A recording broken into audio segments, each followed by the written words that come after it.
Everybody, welcome in to the Flagship Podcast. We are live on the Horns 24/7 YouTube channel, Facebook, all the good stuff. I'm Chip Brown of Horns247.com, joined by the managing editor of Horns 24/7, Taylor Estes. Taylor, how are you doing? I'm doing well, Chip. How are you doing? I mean, it's a free-for-all football Friday. We're here with our esteemed audience. I love it. We're talking football. We have the kickoff time for Texas and Alabama. It's going to be a night game, Taylor, and as if Texas needed. And actually, I think this is going to work out in Texas's favor because Alabama's record at home under Nick Saban is 102-8. And 3 of those losses happened in his first year in 2007 when he went 7-6. So since 2008, Alabama is 98-5 at home. And they're 24-3 in night games there in Tuscaloosa. And they've won 24 straight home games and 18 straight at night.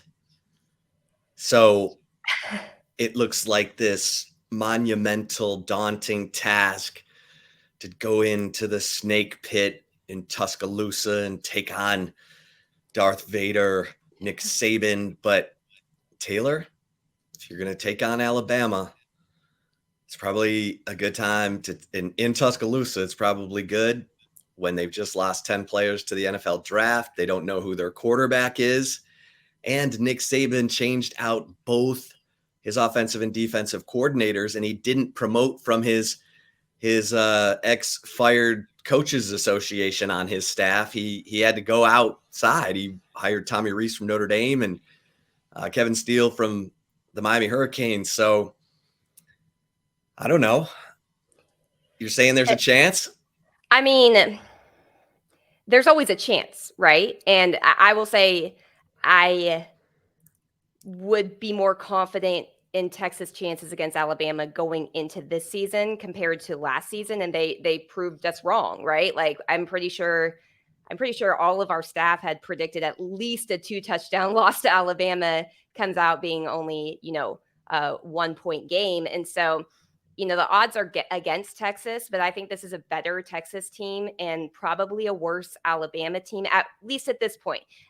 Now I say that, and it's like that's the rat poison that Nick Saban doesn't want in his locker room. Sark probably doesn't want in his locker room either. But at this point, I think Texas has maybe the better roster. Am I saying that? I can't believe I'm saying that, right? Like it's just so wild to say it, but I like their chances better this year. But it's going to be a major uphill battle. Yeah, I mean, Alabama lost 4 starters from its offensive line. Bryce Young is gone. Jahmyr Gibbs is gone. William Anderson is gone. Henry To'oTo'o, their middle linebacker. Brian Branch, their stud defensive back. I mean, it's let's put it this way. If you're going to catch Alabama in transition, you'd rather play them week 2 than in November. Yeah, absolutely. Before they figure it out. I mean, you got Jalen Milroe, who was a Texas commit, and what we saw of him last year for Alabama was him running a lot. Mm-hmm. And that it was not by design. It was because he would get happy feet. He was a young quarterback, first year starter, and he was kind of one read and run. And look, Alabama still, when he had to sub for Bryce Young, obviously Bryce Young, was the primary guy, and Jalen Milroe can grow leaps and bounds through the offseason and be a completely different quarterback. I know Texas and Steve Sarkisian are hoping Quinn Ewers is a completely different, better quarterback in year 2 than what we saw throughout the regular season last year. So you're just kind of throwing spitballs here because Alabama's record is so good at home under Nick Saban that, but you can't pay attention to that. You got to pay attention to this other stuff that they just had 10 guys drafted, that they don't have the Heisman Trophy winner at quarterback anymore. And I said, much like the LSU series that Texas had in 2019 and 2020, I said, Texas is going to have a better chance of beating LSU in Baton Rouge in 2020 than they will in 2019, because 2019 they had Joe Burrow, Jamar Chase, Justin Jefferson and Terrace Marshall, and on and on. Yeah. And in 2020, we never got to see that game because it was canceled because of the COVID pandemic. And I said, going into the Alabama series, Texas is probably going to have a better chance to beat them in Tuscaloosa in 2023 than they will in 2022. And then they almost won in 2022. Yeah. Heck, with a minute 29, Bert Auburn kicks the 49-yard field goal to put Texas up 19-17 in, a couple of plays on that last drive go different. Texas wins that game. So that I have a funny feeling that if Texas is all it's cracked up to be, they're going to win this game. Yeah. And that's a big if, though, right? I mean, there's been a lot. I've done radio interviews throughout this entire offseason, and people keep asking me, is Texas back? And I've been very stunned. You and I are both on the same page here. We're like, not until I see it. I need to see it on the field, play out on the field in more than one game for me to even maybe think of muttering that phrase, And so there's definitely a big if they can pull it together. But I would say, Chip, if you look at this roster from top to bottom, I saw a comment here, and I'm curious for your input on this. You look at this roster from top to bottom, it can probably go toe-to-toe with Alabama at nearly every single position. The one that's interesting is offensive line. I see this comment here from Nicholas sorry if I'm butchering your name, Tamsma, who is the better O-line next year, Alabama or Texas? That's the biggest key. I would never in my life, I don't think, or my career, think that I would be wondering whose offensive line is better, one at Texas and a Nick Saban one at Alabama, because Alabama has just been so elite and dominant in the trenches, and Texas has been playing catch up for what seems to be almost 2 decades now, and now they're finally in a position where I don't know the answer to that question. And that's the difference. And now the biggest thing's going to be on them putting it all together and actually living up to their talent, because we know how many times has Texas been an off-season champion, right? And then all of a sudden they lose games they're not supposed to. And it's just been like a very consistent cycle of ups and downs. And so can they put it together? Can Steve Sarkisian? We're going to learn a lot about Steve Sarkisian, I think, this year as a head coach, because he's going on this tour of Texas basically, and he is exuding confidence in talking about Texas making a Big 12 title run. And as we've talked about on here before, Sark is not really a coach speak type of guy. I don't see him ever saying that if he truly didn't feel it. And so can they put it together? We're going to learn a lot about that, but I think it's going to come down to who's better in the trenches. And I can't believe that I'm sitting here saying, like, I'm not sure. It might be a coin toss. And that goes to show Texas, or Sark and his staff, are doing something right. And I like that Sark is exuding confidence and talking about winning a championship. You get what you demand, and you talk to your players that way and say, okay, we're ready. Then they start to believe it, and they have to be held accountable. But the culture does appear to be pretty strong. And so that's a big part of it.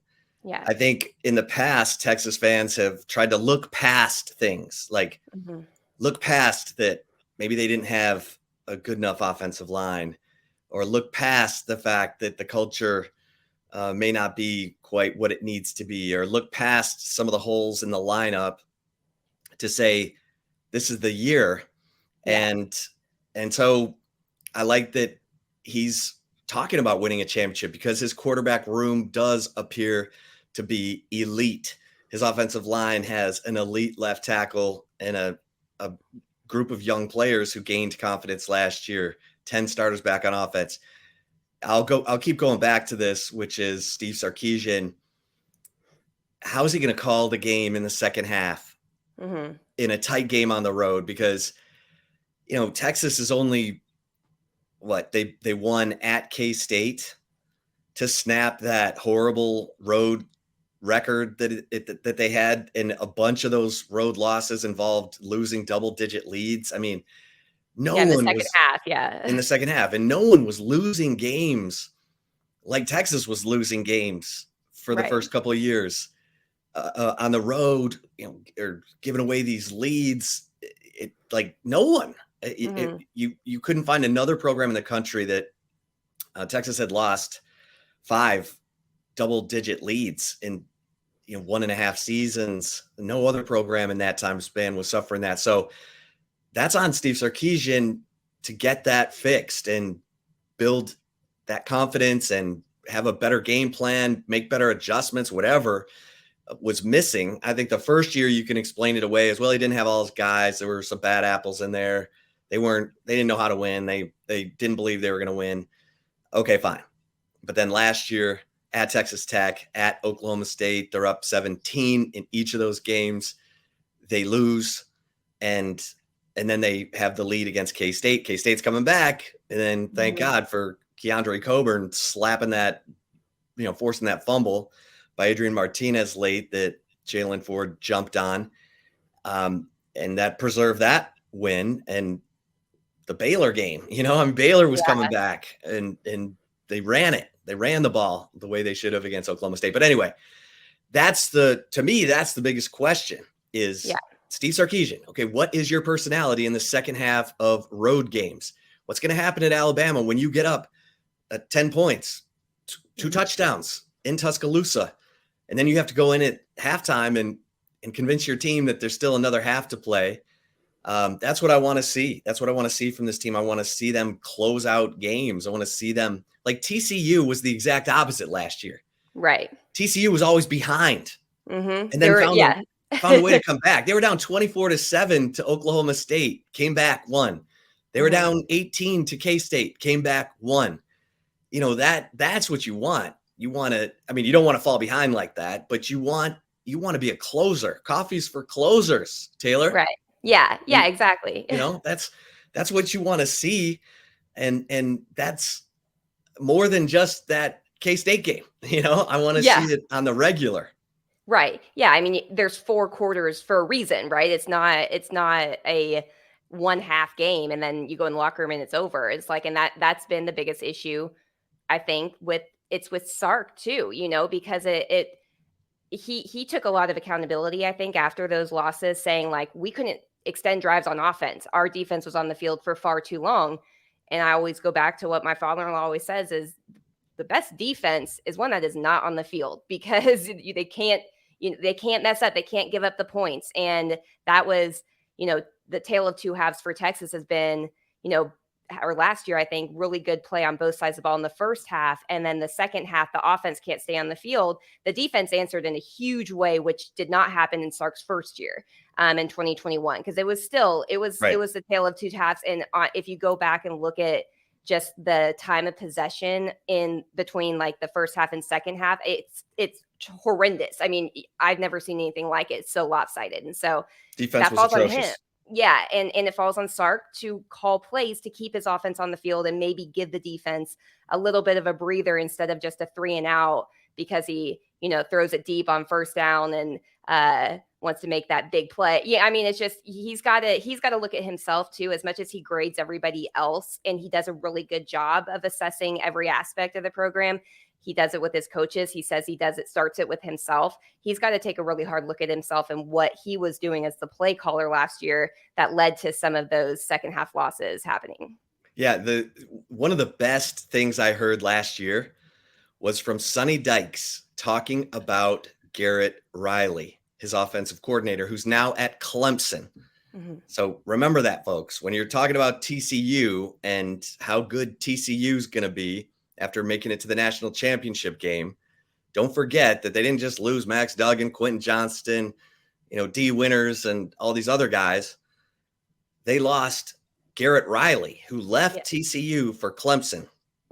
And what Sonny Dykes said was, I love how patient Garrett Riley was, that even though we were down in those games 24-7 against Oklahoma State, and Sonny was like, don't you think we need to throw it? And Garrett Riley was like, nope, we're good. Mm-hmm. We got Kendry Miller. We got Max Duggan. We're good. And he was right. Yeah. And there are times I feel like Sark became impatient and went to the throw when he didn't need to go to the throw. And we saw his pass first mentality in the bowl game, in the Alamo Bowl game against Washington, and it was not good. And I don't blame Quinn Ewers for that either. No. Quinn Ewers was a much better thrower of the football in that game. He had drops from his receivers, and they didn't run the ball. Keelan Robinson started. Jonathan Brooks only got 8 touches in that game, but 2 of them were touchdowns. And don't sleep on Jonathan Brooks, Taylor. And we're going to move into Jonathan Brooks here in a second, because I did write about him in the Insider this week. And this is a kid I think is chomping at the bit for the opportunity. And I went back and talked to some of his coaches there at Hallettsville, 3A school, smaller school. That town only has 2,800 people in it, but sometimes you find gold.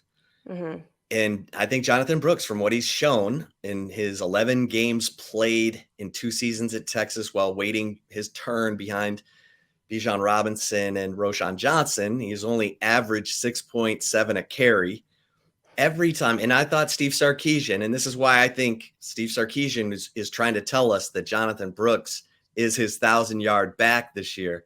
Sark's been saying, I've always had a 1,000-yard back ever since I've been calling plays, even though it's not true. It's true that since Alabama and some of the years when he was at Washington, well, actually more of the years at Washington than at USC, but he had guys like who were 900 something yards at USC.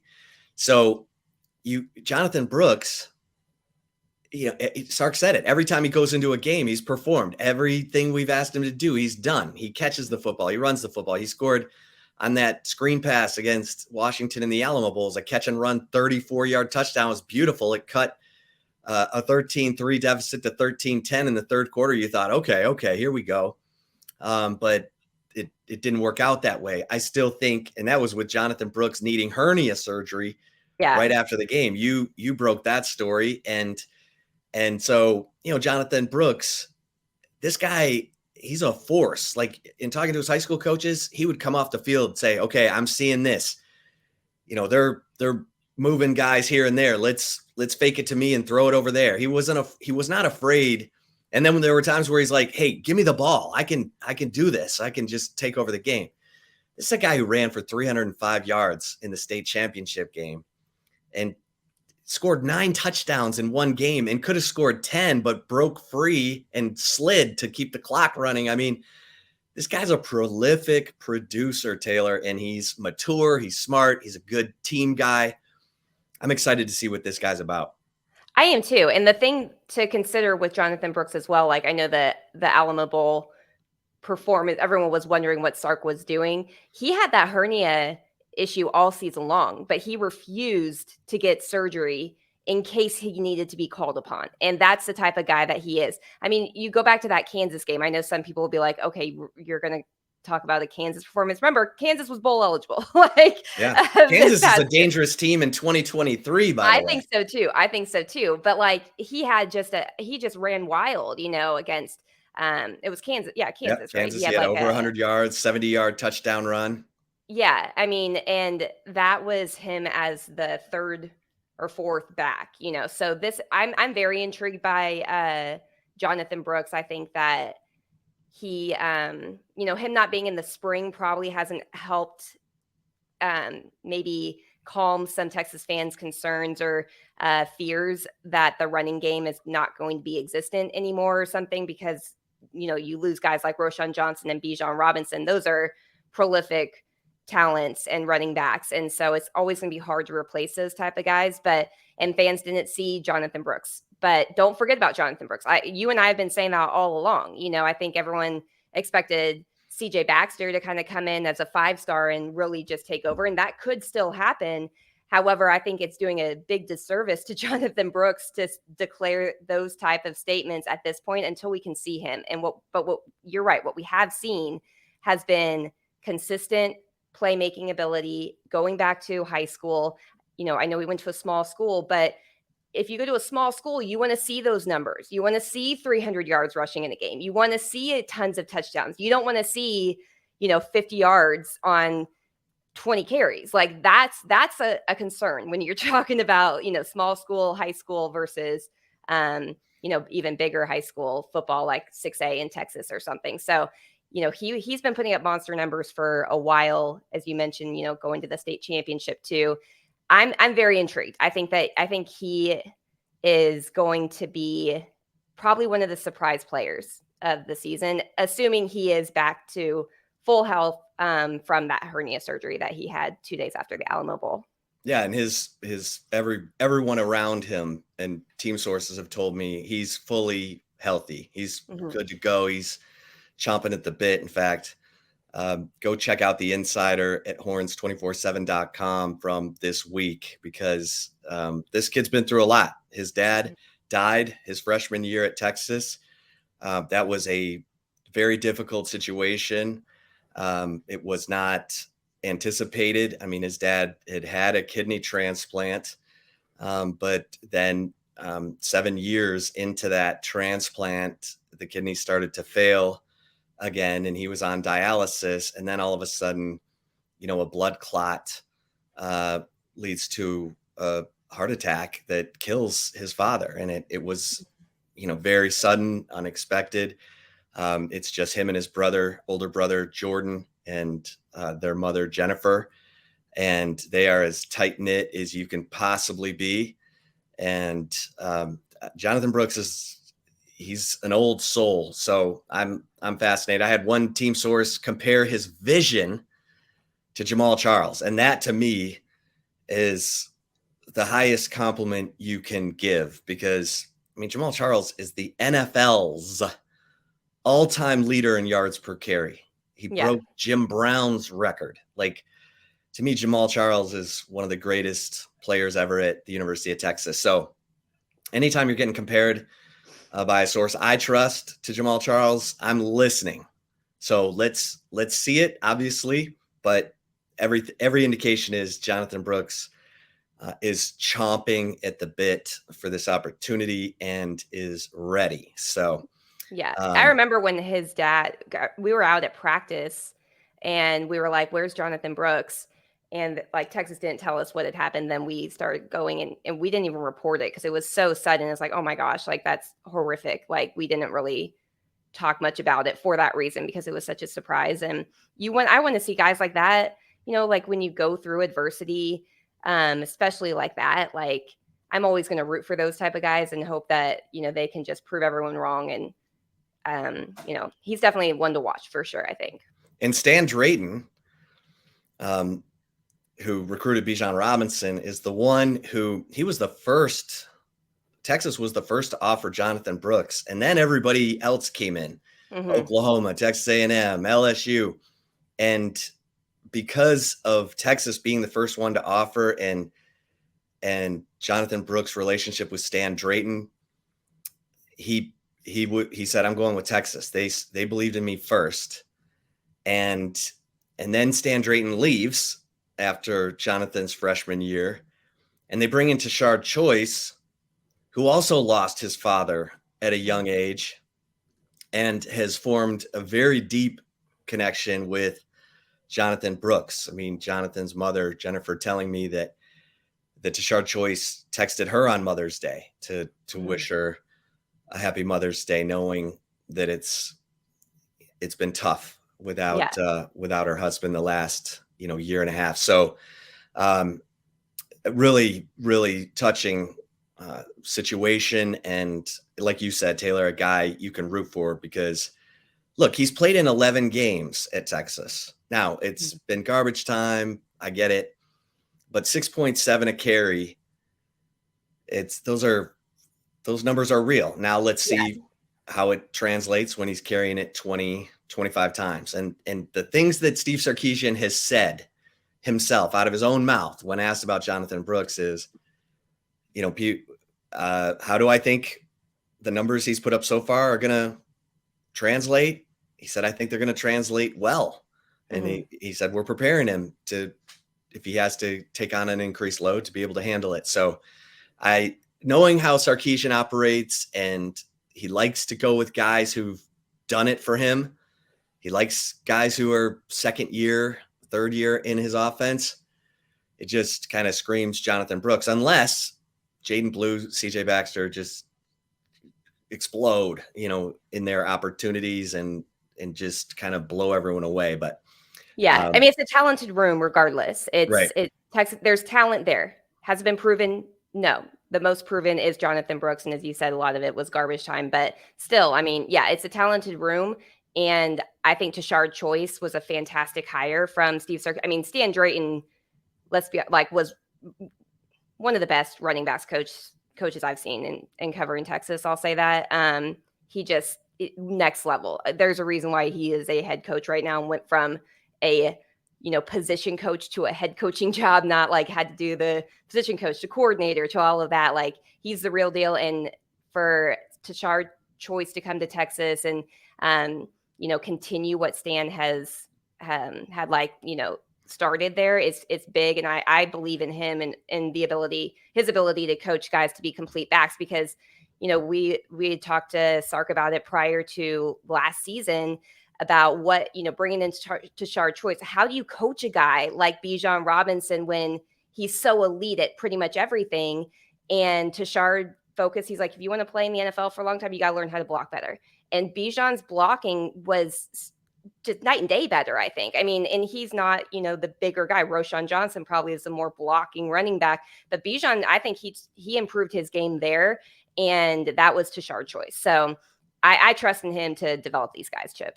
Yeah, no, I agree. I think Tashard Choice is a star and has a bright future. The longer he's at Texas, the better. And I think that Sark really trusts him. And that's been a question. Who does Sark listen to in the second half of those games when the lead is dwindling and the offense is sputtering? I think Tashard Choice is earning that kind of voice in that offensive coaching staff room. Kyle Flood, obviously, and Jeff Banks have been with Sark dating back to, Alabama, but Flood even back to the Atlanta Falcons. So, but Tashard Choice is the guy. I mean, if they need to run the ball, Tashard Choice is the guy who needs to say, hey, coach, let's just keep running the rock here. Yeah. And Sark needs to listen. And Sark needs to listen. Mm-hmm. So, because I think that may have been a little bit of an issue last year from talking to sources. It was, he kind of silenced the noise. It's what was that movie, The Perfect Game, where it's like, clear the mechanism. It's like Sark cleared the mechanism and didn't listen to his assistant coaches telling him, like, we got to do something different here. That's going to be something that is an unknown going into the season too. Yeah. And Sark gets kind of a pained look on his face. Yeah. In the second half of games when he's calling plays. Like, yeah, it's like the Malox face. Because you're just like, oh no, it's the Malox face. He's struggling to come up with plays. The Najah Harbin indigestion. Right. We don't want to see that. We don't want to see that. We don't want to see that face.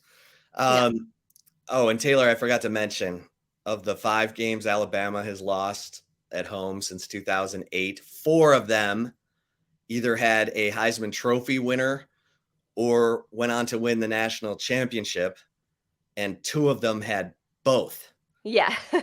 So it was Auburn with Cam Newton, right? And then in 2010, Gene Chizik was the head coach. They won the national championship, so of course Auburn fired Gene Chizik. And then Joe Burrow and LSU in 2019, Johnny Manziel, Heisman Trophy winner, went in there and got it done in 2012. So it should be fun. Just saying. It looks like Mount Everest, but maybe it's not Mount Everest this year because of all the turnover at Alabama. Here's a comment from Raymond Smith. Brooks left, middle, right. Yes, I agree. I agree with that. And then this comes in from, let's see here. Oh, is this also from Raymond Smith? Yes. Late said B, Cedric Benson type back, maybe. Brooks he's a full 200 pounds. He's a long guy, and that's what makes his running style look so cool because he looks like he's gliding. Yeah. Man, he's smooth, but he has great vision. I'll Mhm. just say that. I probably need to see a little more to see if he's that much of a banger as said B. Said B was like Ricky and Earl. I mean, they weren't afraid of contact. And then you have the darters like Jamal Charles, who kind of like Tony Dorsett, never wanted to be hit, did a great job of avoiding the big hits.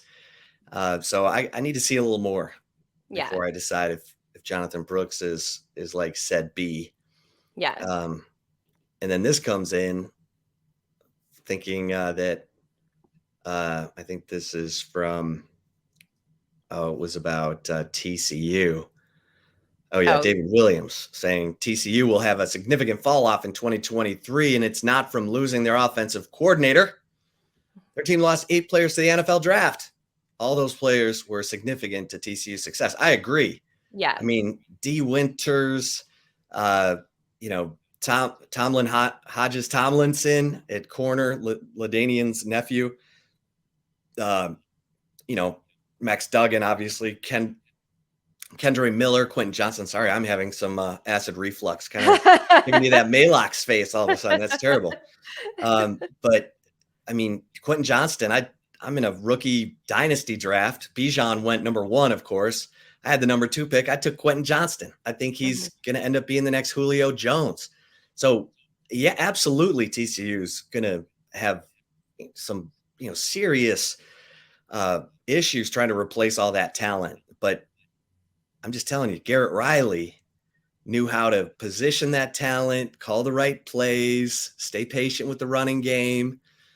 Losing Garrett Riley. And who did they replace him with? Kendall Briles. How did TCU fans feel about that? Like Yeah. the height of the TCU Baylor rivalry when Art Briles was there and Gary Patterson was there, and they're Kendall Briles, the offensive coordinator, son of Art from Baylor, is now the offensive coordinator at TCU. I know I can tell you what TCU fans have to say. Can he win? Yeah. If he Exactly. wins, you love him. If Yeah. he loses, Sonny, what were you thinking? Yeah. No, for sure. I mean, I think okay, let me ask you this, Chip. If you're looking at the Big 12, which team do you think poses the biggest threat for Texas at this point? Well, I mean, I'm always leery of K-State, Chris Kleiman, and they're coming to Austin, so that helps. Mhm. I'm always leery of Oklahoma State, but Texas doesn't have to play Oklahoma State. And going to Ames, Iowa has been a bit of a daunting task for Texas. And Texas Tech, I mean, look, Joey McGuire, Joey Juice, everybody's picking TCU to be the TCU of this year. I don't think Texas Tech is like that, but we know that Joey McGuire will go for it on 4th down. We know he's a gambling man and kind of like Mike Leach. Yeah. So I'm looking at Texas Tech. And OU is going to be better. And Dylan Gabriel was out in the Texas game last year, and they played a backup quarterback who had no clue and was whizzing down his leg. So Dylan Gabriel's back. He should play in that game. It'll be a tighter game. But I still think Texas is the better team. Yeah. What about the newcomers? What do you think of the newcomer? I mean, BYU's always been a problem for Texas. Yeah. Fortunately for Texas, that game's in Austin, and Taysom Hill is like in his 8th year in the NFL. So, but look, Houston doesn't scare me as much because I think that program is in a little bit of turmoil. So I could be wrong, but I think Houston's going to take a step back. Cincinnati, we got to see what Scott Satterfield from Louisville's all about now that Luke Fickell's at Wisconsin. So I'm not as concerned about Cincinnati, but Oklahoma has play them. Yeah, I'd say they don't play them, right? No, they don't play them. Texas got Houston and BYU of the newcomers and doesn't play Oklahoma State. Oklahoma State doesn't play any of the old Big 12 South. This is weird. Yeah, that is weird. Oklahoma State doesn't play Texas, Texas Tech, or Baylor. Well, they play Oklahoma. They didn't. Yeah. Play Oklahoma, okay. But I would say, like, please tell. I didn't really look to and tell him, like, they better not play that. No, they don't. Or maybe they don't play any of the Texas schools. Okay. I think they don't play Texas Tech. They don't play Texas. They don't play TCU. They don't play Baylor. And it's like, what is going on? They got all the newcomers. Yeah. So I don't know what the Big 12 is doing. But anyway, who do you think is the most feared team? I haven't done my deep dive yet, and I will soon. But that was why I was curious for you, like, at this point, because like it's a little bit different too whenever you have, like, transfers and all of that as well. I mean, I'd say K-State right now. Yeah, I haven't done. I'm kind of there. I haven't done like the deep dive. I usually wait till Phil Steele comes out with his magazine because it's like the best way to prepare for a football season, especially in the transfer portal era. As long as guys don't enter the portal after they send it to publication. But I don't know. I mean, I was going through today because I saw that like the Vegas odds for win totals have like come out in Texas. They have them currently at 9.5. How about that? Yeah. And a part of me, I was like going through the schedule and I'm looking at it and I'm like, oh my gosh, would I take the over? Would I actually take the over this year with Texas at 9.5? Because I feel like there's been a lot of change and up and down in the original Big 12 and now adding new schools. I don't know. I mean, BYU, I think I'm never going to count them out. They always seem to be very mature, probably because a lot of the players are like, mid-20s a lot of times there because they do their missions trips. Texas Tech, the game being at home, I think is good. I think Joey McGuire is going to build something special there. I've been saying that ever since they hired him. I was like, oh my gosh, that's a fantastic hire. Yeah, I think K-State. Doesn't that the over-under wins that you were looking at, doesn't it have 9.5 for OU?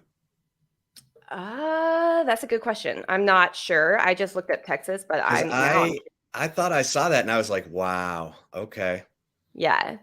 That's amazing. Yeah. That tells you that Vegas thinks Venables, now that he's had a year to get that defense ingrained, because it is a complex defense. You and I talked to our man Gabe Eichard here on the Flagship Podcast, and he said, look, Venables' defense is layered. It's complex. It takes time for guys to get comfortable with it. Very similar to Gary Patterson. Mm-hmm. Patterson was like Belichick. He would tweak his whole scheme from week to week to take away the opponent's, best weapons. And you see that in the NFL because you got to play teams twice, but in college it's rare. Sometimes you just see coaches who are like, this is what we do. We do it better than anyone else. And who cares? They know what's coming. We're going to out execute them. We're going to beat them.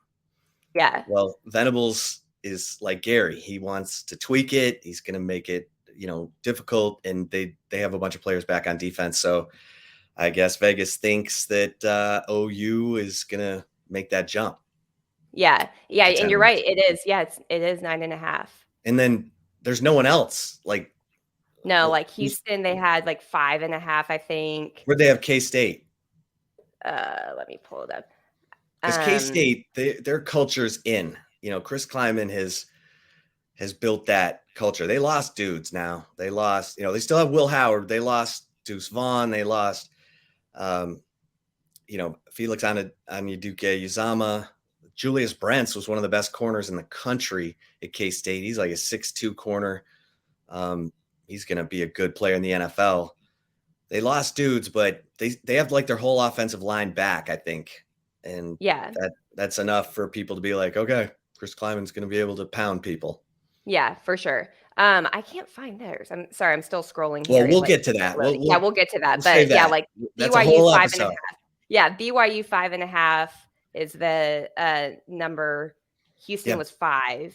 See, those programs are down right now. So in Cincinnati, Cincinnati went to the playoff 2 years ago. I think they're down. So we'll see. And I think Iowa State will be better. So I think so too. And that the road game being in November in Ames, if you've ever been to Ames, Iowa in November, you know what we're talking about. It's a cold one, especially if it's a night game. We'll say that. Remember, Oklahoma State, undefeated in 2011, would have gone to the national championship game, but they lost to Iowa State late in the year on a Thursday night in Ames. Mm-hmm. Yeah. Kansas State is 8. It's the current.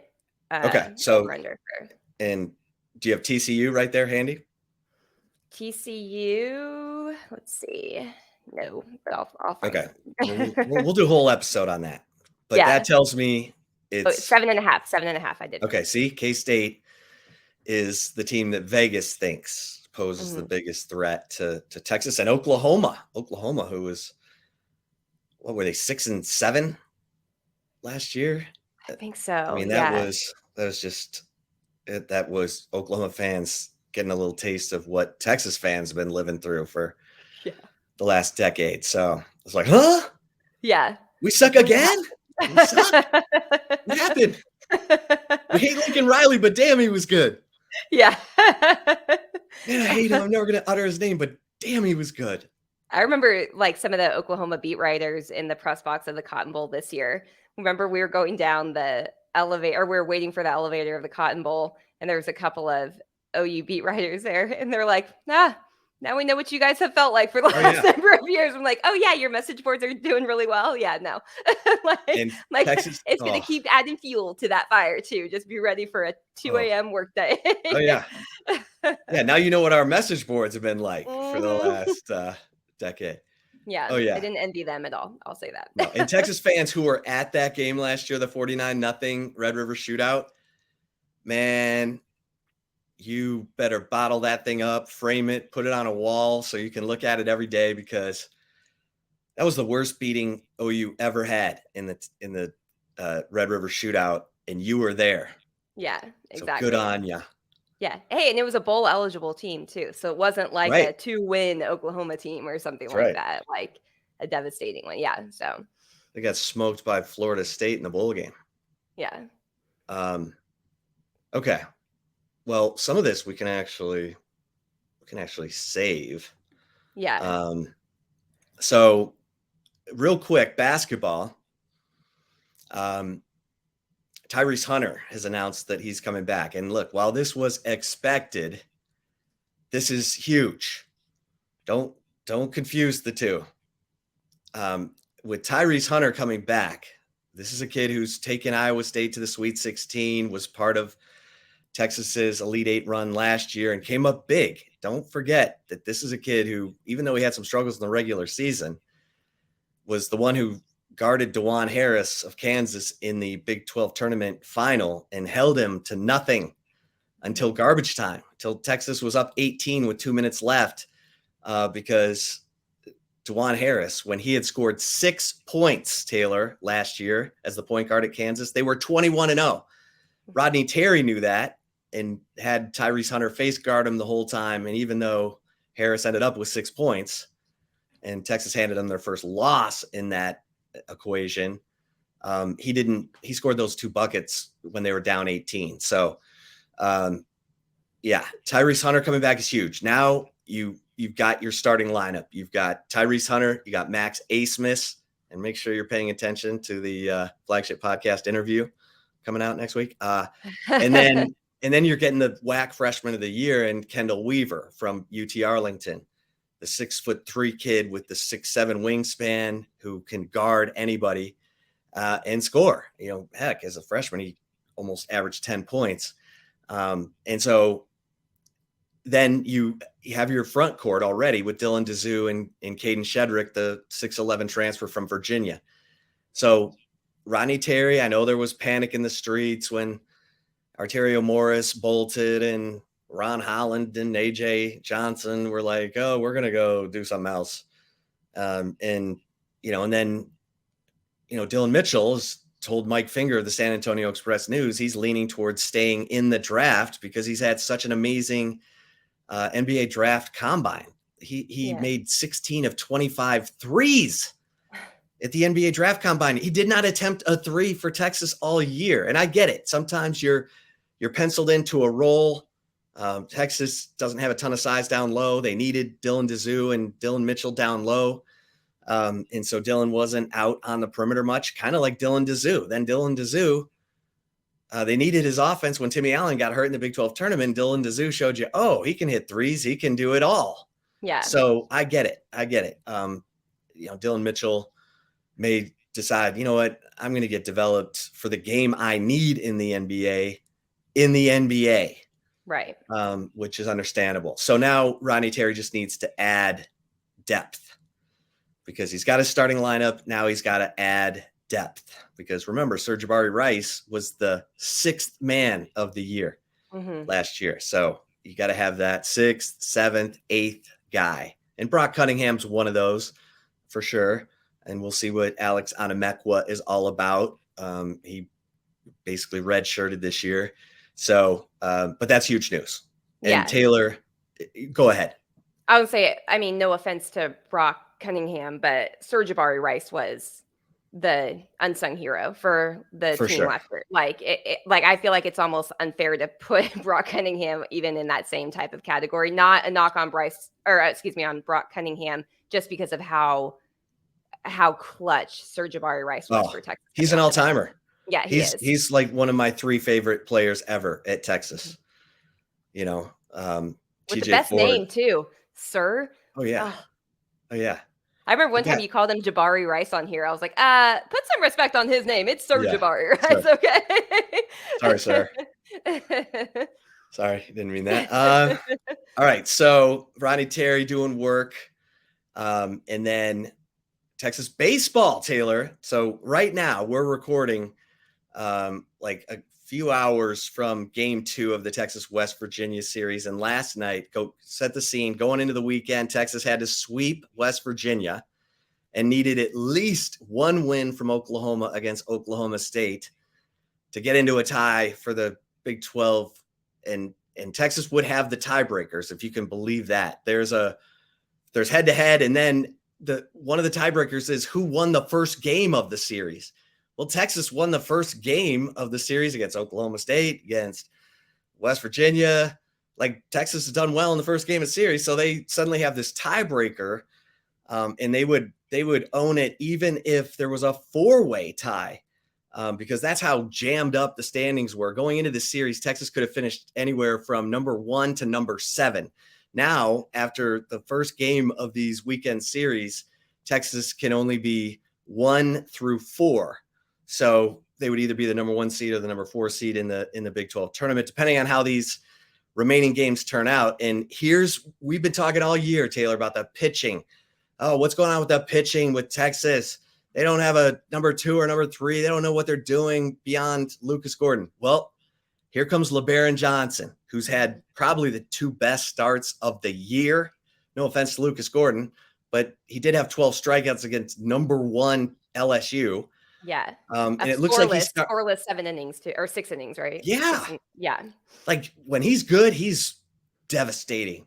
Yeah. And that's what you're hoping going into tonight. Can we get devastating LBJ? And if they get devastating LBJ and he can go deep into this game, Lucas Gordon threw 7 innings. It's all or nothing, Taylor. Leave him in there. If he's still throwing gas, leave him in there. And then how about this? Tanner Witt would start game 3, and Tanner Witt actually looked a lot better in his last outing. He went 3 innings. He gave up a home run, but he was in command and started looking like, okay, maybe he can help here at the end. So we shall see. Yeah. Lucas Gordon, 7 innings pitched, 4 hits, only no earned runs, 8 strikeouts in that 12-2 win over West One Virginia. walk. Yeah, 1 I walk. mean, he was in total command. That was Mhm. a thing of beauty. So, and that's good because he struggled. He's struggled a couple times out here recently. So, Yeah. David Pierce said before the year, we want to be good early and great late. Well, here's your chance. Amazing if they could pull this off against all odds. So, yeah. And then let's see. I guess that's it. Yeah. You ready for some love it or leave it? I am. If you're listening to us live, we'll continue on here. But if you're listening to our recorded version, we're going to take a really quick break. But stay tuned. We have more Texas football talk coming up in Love It or Leave It. We'll be right back. And on the Horns 24/7 YouTube channel, we will just continue on here.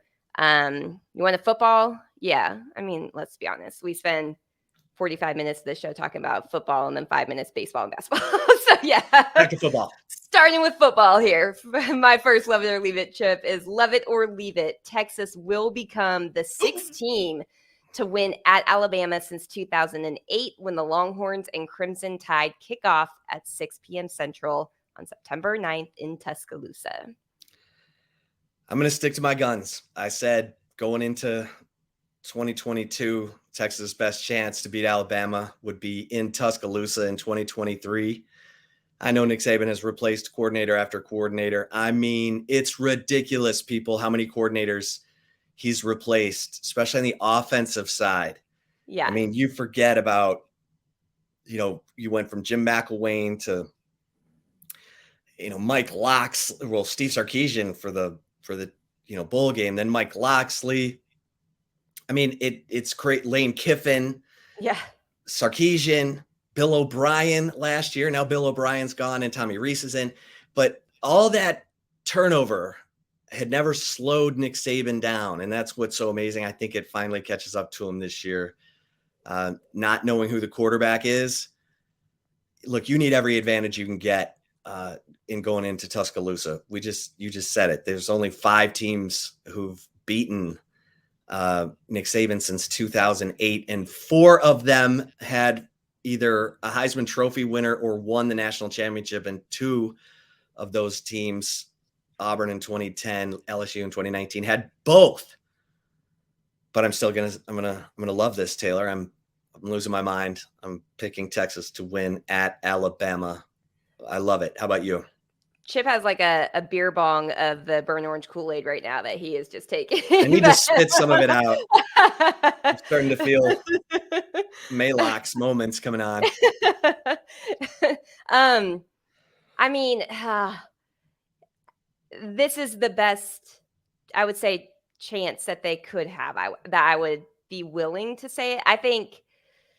Careful, you're going to start drinking the Kool-Aid. Careful. I know. You're going to sound like a homer. I know. And I like it. Go out of my way not to. But I think I'm going to leave it for the time being. It's hard for me to count out Nick Saban, and that record speaks for itself. I mean, Alabama had a quote unquote down year last year, and 11-2. Yeah. Beat the brakes off of Kansas State in the Sugar Bowl. Yeah. So I'm just gonna I'm gonna leave it. And for Texas fans, I hope that I get proven wrong and I will be happy to eat that crow because I think Texas is talented enough to go toe to toe, but I've never been to, is it Bryant-Denny Stadium there in Tuscaloosa? I've never been there, but it must be a pretty daunting place if that's the type of record that you can. It's insane. I went there with our good friend Sean Adams for the Iron Bowl in 2016, and their game day presentation is now what Texas is, Texas patterned its game day stuff after Alabama. Their game day atmosphere is outstanding. Obviously, they've won so much that the fans are rabid. You have to quiet those fans. You have to get up early and quiet the fans, or it just starts to feel like a steamroller, getting more of your body under it with each play, each quarter. So Texas And Steve Sarkisian's great at scripting those first 15 plays and getting up early on teams. We know that. Yeah. So he's got to work on that second half script, or someone like when he throws it out, somebody grab it and say, "Oh, here's the second half script." Yeah. Dark. But yeah. Okay, you're leaving it. I'm loving it. Love it or leave it, number 2. All right, second one, love it or leave it. If the SEC adopts an 8-game conference schedule with 1 annual opponent instead of a 9-game conference schedule with 3 annual opponents, it's a total failure. Yes, I love this. It's a total failure. Look, you're going into the SEC meetings at the end of the month with 2 options: the 8-game schedule, 1 common opponent, or the 9-game schedule, 3 annual opponents. What gives you better games? The 3-6 model. What protects rivalries? The 3-6 model. Mm-hmm. Texas gets Oklahoma, Arkansas, and Texas A&M under that 3-6 model. It only gets Oklahoma in the 1-7 model, which means they wouldn't play the Aggies every year. Yeah. They talk about each other in their fight song. Yeah. The 100-year rivalry. I get that Nick Saban doesn't like the 3-6 model because he doesn't like his 3 projected opponents, which is Auburn, LSU, and Tennessee. Tennessee's gotten good all of a sudden. Meanwhile, Georgia has Auburn, Florida, and Kentucky. So I get that Saban, who's 68, 69, I mean, he's up there. Yeah. And he's getting grouchy. Yeah. He's getting cranky, Taylor. He's get off my lawn guy now. He's 71, actually. 71. He's cranky. Yeah. He's like, what is this 3 common opponents? And I got a harder group than Georgia. Blah. I just still say, get ESPN, and that's the holdup. ESPN, the SEC wants more money for that 9th conference game, because they only play 8 conference games right now. And ESPN's like, oh, come on, you're fine. And I still think we'll end up 3-6. I love this take. Taylor, how about you? Yeah, it's a total failure. I mean, how do you have 16 teams in a conference and have 4 non-conference games, right? Like that doesn't. I don't like that they have 8. It's been kind of BS that they've had 8 all along. Right, because everyone else has gone to 9. Yeah, like everyone has. So I haven't liked that model at all for the SEC. And you're going to add 2 more teams. Oh, and they just happen to have historic rivals or rivalries with some of the already established teams in the SEC. Like, it's a no-brainer to make it a 9-game conference schedule. And if they don't do it, I think they're failing fans, they're failing teams, they're failing college football. So yeah, I'm going to love it. It would be a total failure. You're going to a 12-team playoff in 2024. Okay. Yeah. The 9-game conference schedule is harder, but you're going to have multiple loss teams getting into that 12-team playoff. You can afford a loss maybe that you didn't think you could afford with a 4-team playoff. Get over yourselves. Let's get to that 9-game conference schedule. All right. Yeah. Love it or leave it, number 3. All right. Final one for you. Love it or leave it. Texas baseball has a better chance winning the lottery than it does sweeping West Virginia and hoping Oklahoma State doesn't sweep Oklahoma this weekend. Well, I'll tell you, I might have loved this going into the series, but after Texas beat West Virginia 12-2, and Dylan Campbell's got a 31-game home winning streak, and Porter Brown hit 3 home runs.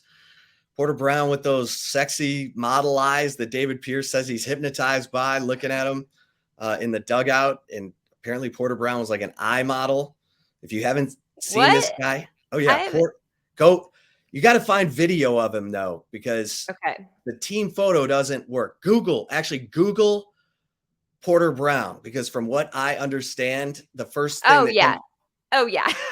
thing that comes up is eye model. Yeah, it is. Yeah. But Taylor, are you looking at him now? I am. Yeah. I mean, he and I have we have close to the same color eyes, and that's very green. But his are much better than mine. 100%. Yeah. He's a black dude with fluorescent green eyes. Yeah. He must be out with the ladies every night of the week.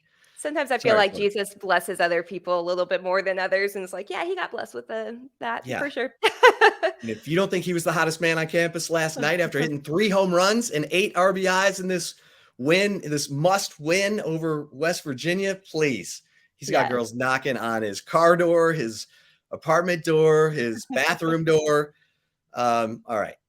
So Chip I'm has going a to, man crush on the baseball team too. oh yeah, this Not guy's just- fantastic looking. Yeah. I admit my man crushes. So Taylor, I'm going to leave this because as of right now, I'm like talking myself into LeBaron Johnson Jr. Knowing Texas, they'll win the first 2 games and then lose the 3rd game in a bleeping heartbreaker. But I'm going to leave this and go with the momentum of the moment. What about you? Yeah, I mean, I'm gonna leave it. I mean, what are the odds to win the lottery? Those are pretty Okay, yeah. against you. Those odds are Yeah. pretty. No, I mean, so full disclosure, we had a recording issue earlier in the week, so we put these together before the first West Virginia game and Yeah. didn't come back to them since we did live.